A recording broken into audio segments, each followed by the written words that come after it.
Okay. Hey, Abby. Sorry to hear you're not feeling well. So I hope you get it all out of your system quickly. It's important.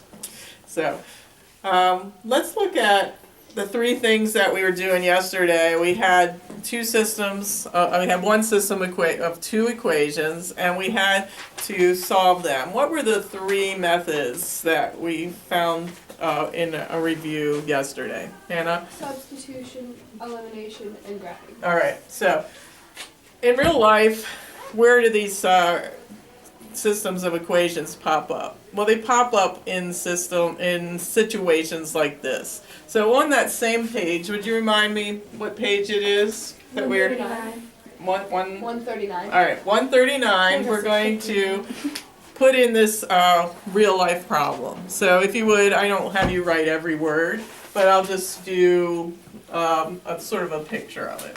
So let's say, who has $12,000? I'm sure some of you do. $12,000 in your bank? I wish. All of my money went to Europe. I'm broke. Okay, all right. Used to be, huh? All right, you have two funds that you're going to invest in. The one fund, so you're going to divide your money, but you don't know exactly how it's been divided, but part of that money is going to go into Fund A at, say, 5% interest, and part's going to go in B, and that's going to be less risk, but you also get less interest. So you're going to divide your money between a risky venture with a high yield and a venture that's not so risky with a lower yield. A good strategy. And you're going to do it for 1 year. And when you come back after 1 year, you'll see that the interest that you gained, so your interest in 1 year, Oh man. turned out to be $500. So somebody said that was pretty good interest, so they wanted to know what your strategy was. But you forgot how much of this you put in the 5% and how much you put in the 3%. So the question is, how much did you? So this simplifies to a system of equations, just like we did yesterday. So the first, if we say we put A in Fund A and we put B in Fund B, how much must they add up to? 12,000. Right, so that one's not, the first equation will be a simple one like that, where you just find totals.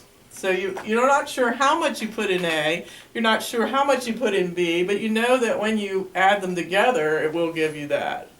That makes sense? And so the second equation will take the percentages involved. So that means if I take 5% of whatever I put in A and add it to 3%, oops, I was just going to say that. oops, 3%, and whatever I put in B, what number would that come out to? 500. Right, so all the numbers on the board show up in the equations, and this is how they do. All right, let's remind ourselves how to work with decimal equations. The best thing to do is to multiply through by a number that will clear them. What number would that be? What number can I multiply this by? 100. 100, and that will move the decimal over to here.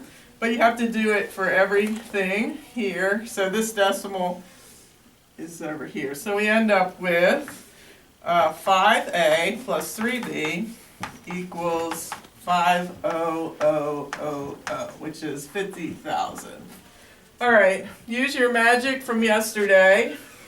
You can use your beloved substitution or your beloved elimination, whichever is your beloved, and go ahead and solve that and tell me what you get. So we're practicing yesterday, and I'm throwing out a real life situation, which you will find on your cards today.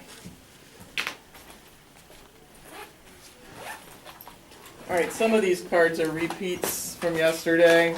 I just made everyone their own set, so we didn't have to trade them around. You can actually write on the card if you care to.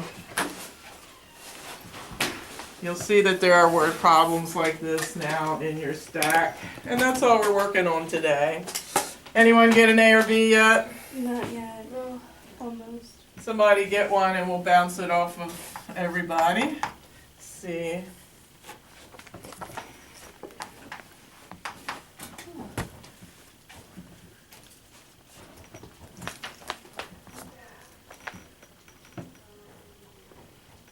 7,000 7,000 for which one? for A. A. That's what I got. Anyone? Okay, good. So that means if they're both have to add up to 12, then this one This is must be 5,000. 5, right? All right. So make sure your math comes out to match the 7 and 5,000. All right. So Abby, all I'm going to do is shine a light on the the cards that I just handed out to everyone, and that will be our work for the rest of the day. And we're going to bring these back finished. Hopefully we can finish them right now. All right, so once I shine this on the video for her, I will look at your problem, Molly. Oops, this has a 7, 8, 9, 10. I'm sorry, I have to turn the light out to do this. Yeah. Just for a second, which I'll never understand. All right, here we go, Abby. I'm not sure which card you did yesterday. Here's 1, 2, 3. So you don't have to redo the ones from yesterday. 4, there's 10 total, so you should have 8 to do today. 5. Sorry, I forgot to cover it. 6. 7 is a word problem, not too much unlike what you just saw. 8, 9, and 10. Wonder if she could hit the QR reader from the computer screen. All right, that's all for us, Abby. Get well. Bye-bye.